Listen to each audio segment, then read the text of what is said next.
नमस्कार। सत्य सनातन संस्कृति में आपका स्वागत है। आज का ग्रंथ है घेरंड संहिता। चलिए इसकी प्रमुख बातें जानते हैं। घेरंड संहिता महर्षि घेरंड की योग शिक्षा पर भाष्य स्वामी निरंजनानंद सरस्वती। ये भाष्य स्वामी निरंजनानंद सरस्वती के द्वारा किया गया है।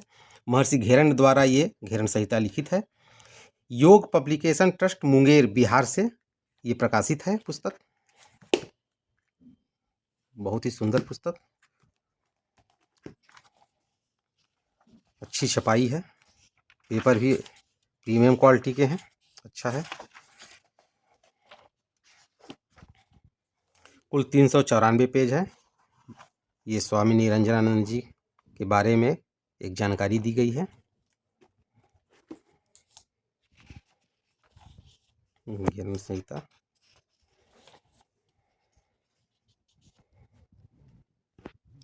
स्वामी शिवानंद सरस्वती जी हैं।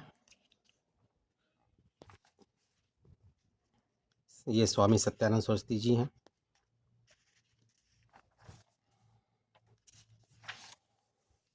पुस्तक की विषय सूची। पुस्तक में कुल 7 अध्याय या 7 प्रकरणों में विभक्त आप कह सकते हैं। अध्याय 1 षटकर्म प्रकरण, जिसमें धौति, वस्ति, नेत क्रिया, लौलिकी, त्राटक, कपालभाति, ये दूसरे प्रकरण में योगासन में आसन भेद है।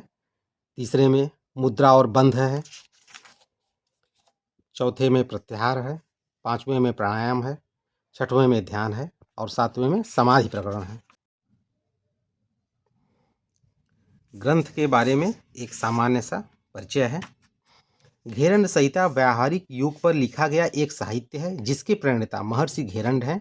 इनकी कृति से मालूम पड़ता है कि वे एक वैष्णव संत रहे होंगे, क्योंकि उनके मंत्रों में विष्णु की चर्चा की गई है। जलम विष्णु, थलम विष्णु, अर्थात जल में विष्णु, थल में विष्णु है। घेरंड संहिता की प्राच्य प्रतियों से अनुमान लगाया जाता है कि वे 17वीं शताब्दी के आसपास के होंगे। वैसे महर्षि घेरंड का जन्म कहाँ हुआ था, वे किस क्षेत्र में रहते थे, यह कोई नहीं जानता। घेरंड संहिता की उपलब्ध प्रतियों की पहली प्रति सन 1804 की है। घेरंड संहिता में जिस योग की शिक्षा दी गई है उसे लोग सप्तांग योग के नाम से जानते हों। योग में कोई ऐसा निश्चित नियम नहीं है कि योग के इतने पक्ष होने चाहिए। अन्य ग्रंथों में अष्टांग योग की चर्चा की गई है, लेकिन हठ योग के कुछ ग्रंथों में योग के 6 अंगों का वर्णन किया गया है। हठ रत्नावली में, जिसके प्रणेता महायोगींद्र श्री निवास भट्ट के चतुरंग योग हैं, गोरखनाथ द्वारा लिखित गोरक्ष शतक में षडांग योग की चर्चा की गई है। घेरंड संहिता में सबसे पहले शरीर शुद्ध की क्रियाओं की चर्चा की गई है, जिन्हें षटकर्म कहा जाता है। इनमें प्रमुख हैं नेत यानी नाक की सफाई, धौति पेट के ऊपरी भाग और भोजन नली की सफाई, वस्ति आंतों की सफाई जिससे हमारे शारीरिक विकार दूर हो जाए, शारीरिक विकार उत्पन्न न हो, नौल पेट गुर्दे इत्यादि का व्यायाम, कपालभाति प्राणायाम का एक प्रकार और त्राटक मानसिक एकाग्रता की एक विधि। षटकर्मों का हठ योग के ये 6 अंग माने जाते हैं। शरीर शुद्ध की इन क्रियाओं को महर्षि घेरंड ने योग का पहला आयाम माना है। दूसरे आयाम में आसनों की चर्चा की गई है, जिनसे शरीर को दृढ़ता एवं स्थिरता प्राप्त होती है। तीसरे आयाम के अंतर्गत वे मुद्राओं की चर्चा करते हैं। मुद्राएं अनेक प्रकार की होती हैं। महर्षि घेरंड ने 25 मुद्राओं का वर्णन किया है, जिनके द्वारा हमारे भीतर प्राण शक्ति के प्रवाह को नियंत्रित किया जा सकता है।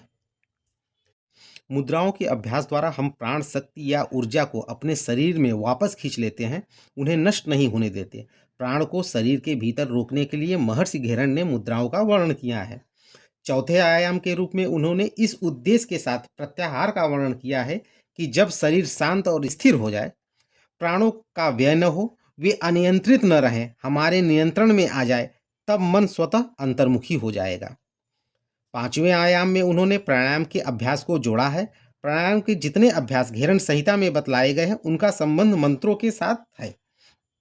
प्राणायाम के अभ्यास में हम श्वास प्रश्वास को अंदर बाहर जाते हुए देखते हैं और उनकी लंबाई को समान बनाते हैं। महर्षि घेरंड ने भी यही पद्धति अपनाई है, लेकिन गिनती के स्थान पर मंत्रों का प्रयोग किया गया है। छठे आयाम के अंतर्गत ध्यान आता है। प्राण जागृत हो जाए, मन अंतर्मुखी हो जाए, इसके बाद ध्यान अपने आप ही लगता है। उन्होंने ध्यान की 3 अवस्थाएँ बताई हैं, बहिरंग ध्यान, अंतरंग ध्यान और एकचित्त ध्यान। बहिरंग ध्यान में जगत और इंद्रियों द्वारा उत्पन्न अनुभवों के प्रति सजगता, अंतरंग ध्यान में सूक्ष्म मानसिक स्तरों में उत्पन्न अनुभवों की सजगता और एकचित्त ध्यान में आंतरिक अनुभूति की जागृत होती है। 7वें आयाम में समाधि का वर्णन किया गया है। अपने शरीर, मन और तन दोनों को स्वस्थ रखना चाहते हैं तो ये पुस्तक अवश्य ही आपके पास होनी चाहिए। इस पुस्तक को आप पढ़ें, बहुत ही सुंदर पुस्तक। बीच बीच में ये चित्रों के माध्यम से भी समझाया गया है। अगले वीडियो में फिर एक नए ग्रंथ के साथ आपसे मुलाकात होगी। तब तक के लिए नमस्कार।